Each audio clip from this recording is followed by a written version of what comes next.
a small, sunlit town lived Whiskers, a cat unlike any other. Whiskers had a unique gift: he could talk. Every morning, he woke up at the crack of dawn, stretching his sleek body and yawning loudly. "Good morning, world," he would say, much to the amusement of his owner, Emma. Emma, a young woman with a heart as big as her smile, adored Whiskers and his curious nature. After breakfast, Whiskers would trot down the cobblestone streets, greeting the neighbors. "Hello, Mrs. Adler.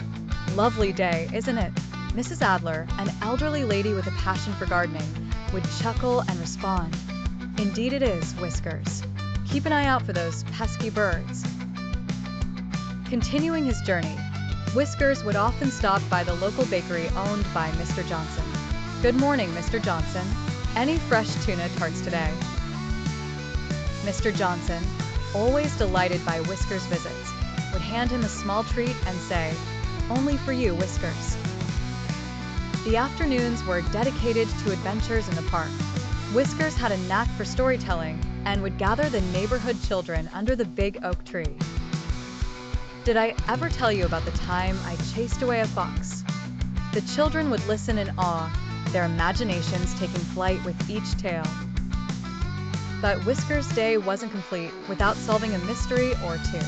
Today, it was the case of the missing library book. With his keen senses and sharp intellect, Whiskers discovered the book hidden under a bench by a mischievous raccoon named Rocky. "Rocky, you rascal, let's return this book." By evening, Whiskers would return home to Emma, exhausted but satisfied. As the sun set, he would curl up in his favorite chair, reflecting on the day's events. "Today was another splendid day, Emma," he'd purr softly.